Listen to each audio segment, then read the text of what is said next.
Nobody expected him to show up. That's the part that still doesn't quite make sense when you sit with it.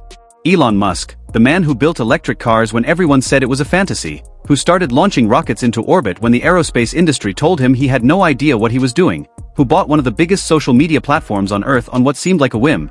That guy does not just show up somewhere without a reason. He does not take a seat in the front row of a tennis stadium on a warm Roman afternoon because he happened to be passing through.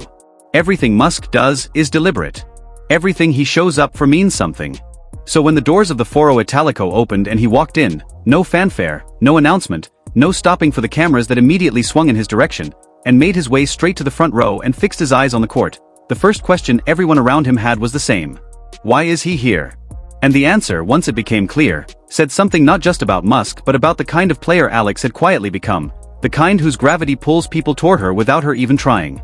Let's go back to what Rome actually looked like that week, because the atmosphere in that stadium before Musk even arrived was already something you'd struggle to describe to someone who wasn't there. Alex had already been through 2 serious tests in the draw. She had beaten Magdalena Freck in a 3-set battle that required a comeback from a deficit in the final set, saving 9 out of 10 breakpoints in the process, which is not a statistic that happens by accident. That's a player who locks in under pressure, who gets sharper when the moment gets bigger, who finds something extra precisely when extra is what the situation demands. Then she beat Wang Xinyu in straight sets, avenging a loss from earlier in the season and punching her ticket into the 3rd round. Her ranking moved from 42 to 38 during those matches. The prize money was climbing. The trajectory was clear to anyone paying attention. But what was also climbing, what no ranking number could actually quantify, was the presence she had built inside that stadium. The Philippine community had come to Rome in numbers that made you do a double take. There were flags everywhere, not scattered around the way you see when a player has a handful of supporters who made the trip, but in waves, synchronized, filling entire sections of seating with the colors and the noise and the energy of people who had traveled enormous distances because watching this particular 20-year-old play tennis in person was worth it to them. The chanting was constant. Laban Alex, which if you don't speak Filipino roughly translates to fight, Alex, keep fighting, keep going, we are with you, echoed around the stadium like it had always been meant to live in that space. By the time the 3rd round match was announced, the Foro Italico had effectively been converted into something else entirely. And then the draw told everyone who Alex's next opponent would be. Elena Rybakina, the reigning Australian Open champion. The player who had been dominant all season, leading the WTA Tour with 29 wins.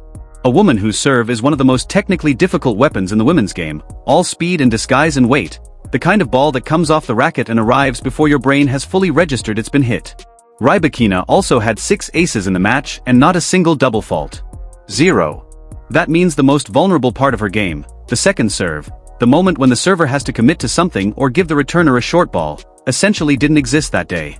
She was as close to airtight as you can get. The analysts had their verdict before the first ball was struck. This would be a learning experience for Alex. Good preparation for the clay season ahead, a chance to test herself against top competition, but not a realistic contest. Rybakina was simply too much. The story was already written. And then the match started and nobody told Alex about the story. The first thing that happened was a statement. Alex broke Rybakina's serve. The flags exploded. The chanting doubled in volume. Musk, who had by this point settled into his front row seat and hadn't taken his eyes off the court, leaned forward slightly. The person beside him, a tournament official who had seen this reaction before, from Francesco Totti, from Valentino Rossi, from other figures who had wandered into the Alex orbit and been caught off guard by what they found, recognized the shift in posture. It's a specific thing that happens to people watching Alex for the first time. There's a moment where they arrive as curious onlookers and then something happens on that court, one rally, one shot, one moment where she simply refuses to do what the situation seems to require, and they stop being onlookers. They start leaning in. Musk was already there by the second game. The first set played out at a level that had no business being described as a mismatch. Alex hit 13 winners, her highest total in a single set all season. She was taking the ball early, stepping inside the baseline and redirecting Rybakina's pace with timing that made the Kazakh have to reset and rethink. 13 winners is not a number that comes from hanging on. That's a number that comes from playing your game, from trusting yourself, from making decisions and committing to them. Rybakina was better in that set, 17 winners of her own, and her experience eventually tipped the balance, but the gap was nothing like what had been predicted. The set went deep. It required Rybakina to actually work for it. And in the stands, the richest man on earth was reportedly not watching the world number 2. He was watching Alex. She's not afraid of her, he said quietly to the person beside him.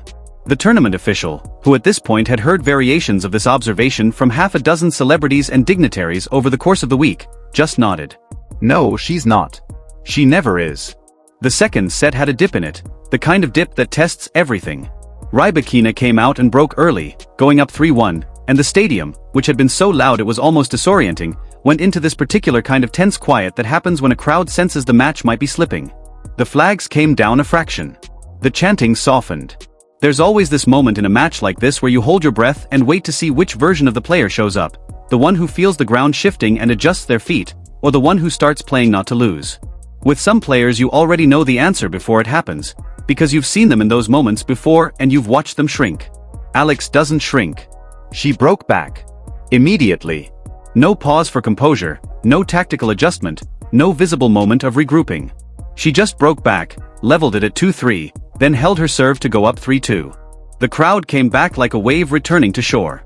The flags went up. The chanting returned louder than before. And in the front row, Musk was on his feet. Not politely applauding the way guests of honor sometimes do when they feel the room expects it. Actually on his feet. Incredible, someone near him heard him say. Absolutely incredible. Now here's the thing about Elon Musk that you need to hold in mind when you think about why this moment hit him the way it did. This is a person whose entire life has been organized around a specific idea, which is that the conventional assessment of what's possible is almost always wrong. When he started Tesla, the auto industry had been making essentially the same kind of car for 100 years and had very convincing arguments for why electric vehicles would never be practical at scale. When he started SpaceX, the established players in aerospace thought the idea of a private company building and launching rockets was either naive or dangerous or both.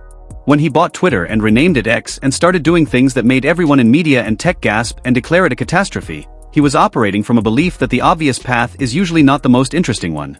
He has built his entire identity around the person in the room who looks at an impossible problem and says, "But what if we just tried it anyway?" When he watched Alex take a 3-1 deficit in the second set against the world number 2 and immediately break back and go on the offensive, he wasn't watching a tennis match anymore. He was watching a mirror. He was watching someone who had looked at the scoreboard, at the ranking differential, at every reasonable argument for why she should start playing it safe and cutting her losses, and had chosen instead to do the harder thing. To keep going for her shots. To keep believing in a favorable outcome when nothing around her suggested one was coming. That recognition, the thing Musk saw in Alex that afternoon, wasn't really about tennis. It was about something more fundamental than that, the specific quality of a person who refuses to update their belief in themselves based on how things look in a particular moment. The match ended. Rybakina won 6-4, 6-3. But those numbers need some translation, because a straight sets loss against the world number 2 can mean 100 different things depending on what actually happened inside those sets. What actually happened was this. Alex drew 32 unforced errors from Rybakina over the course of the match. 32. That means she was hitting balls at angles and with enough depth and pace that one of the best players in the world was pushed into mistakes she doesn't normally make. Alex's own error count was 17. She held her ground for an hour and 32 minutes against a player most people expected to close it out in under an hour. She broke the serve of a woman who had 0 double faults all day. None of that shows up in the scoreline. None of that gets communicated when you read 6-4, 6-3, and move on. But Musk had been sitting in the front row watching all of it, and he didn't move when the match ended. He watched Alex walk toward the net. He watched her walk toward the tunnel. He watched the flags fold slowly and the chanting fade and the crowd begin to disperse.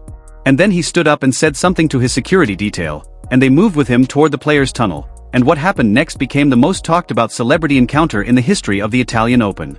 Alex was doing what she usually does after a match, taking a moment near the exit, signing things for the fans who had gathered, still wearing the face she wears after hard losses, tired but not defeated, a small smile in place because the people who came to watch her deserve that, because she understands without having to think about it that her energy in that moment is something they carry home with them.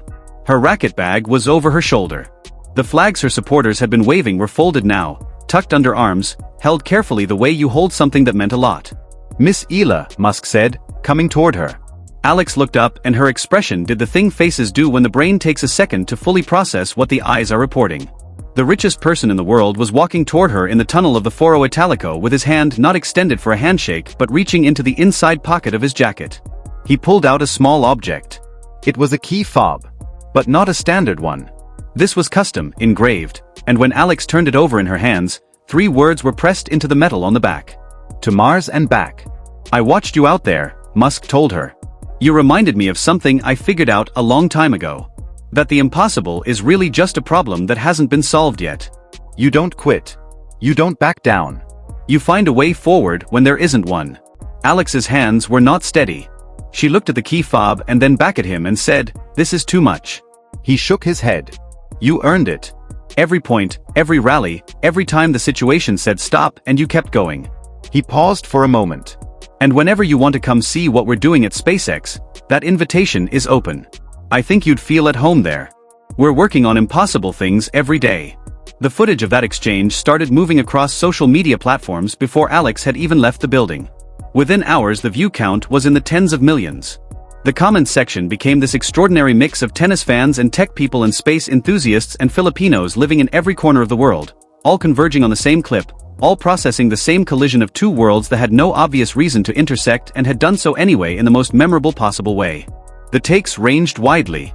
Some people focused on the symbolism of the engraved message, pointing out that to Mars and back isn't a casual phrase for Musk, it's the actual mission, the literal destination his company is pointed toward, and handing it to Alex was a way of saying her journey maps onto something he understands at a deep level.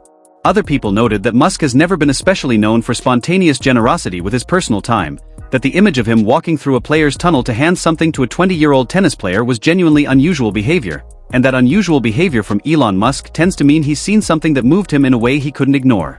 Philippine media ran with it the way you'd expect, because the story of Alex is already one of the great ongoing narratives in that country, a young woman from Manila who left home at 13 to chase something almost no one from her background had chased before, and every chapter that gets added to it, every celebrity who shows up and says I see you, I see what you're doing, gets woven into the larger fabric of what she represents. From Rome to Mars, one headline read. And honestly, as headlines go, that one earns it. The press conference that followed was not the press conference anyone had prepared questions for. The journalists who filed into the room had their tennis questions ready, the ones about Rybakina's serve and the clay surface and what the Italian Open run meant for Alex's confidence heading into the French Open. Those questions mostly didn't get asked. Because Alex walked in with the key fob still in her hand, still turning it over occasionally, and the room shifted its focus immediately. What did he say to you? A reporter asked. Alex looked down at the object in her hand for a moment. He said the impossible is just a problem waiting to be solved. He said I reminded him of the people at SpaceX, the ones who don't know how to quit. She paused, and her eyes had something in them that doesn't normally make it into press conferences. He said something that I keep thinking about. He said you're going to Mars not because it's easy but because it's hard. And that you've been proving your whole life that hard is exactly the kind of thing you go toward. The room went quiet in the way rooms do when something genuine has just been said, when no one wants to interrupt it with the sound of a question. I don't know if I'll actually go to space, Alex continued, and a small smile came with it. But I understood what he meant. The trip from Manila to Mallorca when she was 13 to train, the climb from outside the top 100 to number 38, the road from losing every clay court match she played to pushing the world number 2 to a real contest at the Foro Italico, that's the same shape as the journey. That's the impossible thing, broken down into individual problems, solved one at a time. That's my Mars, she said. And I'm not done yet. The room started clapping. Not the polite, scattered applause of a press conference that has reached its formal conclusion. Real applause from journalists, from officials, from people who had probably been to hundreds of these things and rarely felt this way at the end of one. Alex stood, nodded once to the room, and walked out. The key fob was still in her hand. Here's what I keep thinking about when I sit with this whole story. 3 different people, in 3 different weeks leading up to and including Rome, looked at Alex compete in a match she didn't win and came away changed by it. Novak Djokovic, who has won more Grand Slams than anyone in history, gave her his personal journal from 2007, the year he was still building toward the greatness that would eventually redefine the sport, and wrote inside it that she reminded him of himself. Roger Federer, who turned tennis into something that looked like art, gave her a platinum bracelet engraved for the fighter who never quits. Elon Musk, who has spent his career treating impossibility as an invitation, watched her refuse to back down against the world number 2 and handed her a piece of metal that says to Mars and back. None of these people showed up on days when Alex won everything. They showed up on days when she competed with everything and the scoreline didn't reflect it, days when the outcome said loss but the performance said something much harder to categorize. And each of them saw the same essential thing in a slightly different way, because they were each drawing on their own experience of what it looks like when someone has what it genuinely takes. The gift wasn't the key fob. The key fob is an object. The gift was what the engraving communicated, which is that someone who has spent his entire adult life chasing things most people consider unreachable looked at a 20-year-old from the Philippines fighting from a position of disadvantage and said, "The spirit I see in you is the same spirit that makes my rockets land." That's not a small thing to be told. Alex's Italian Open campaign ended at the third round. The ranking moved to 38. The prize money reached a number that would have seemed impossible when she first left home at 13.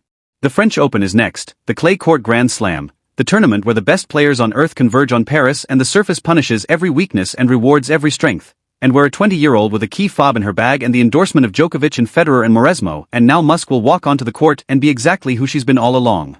Someone who looks at the impossible and gets closer to it every single time. To Mars and back.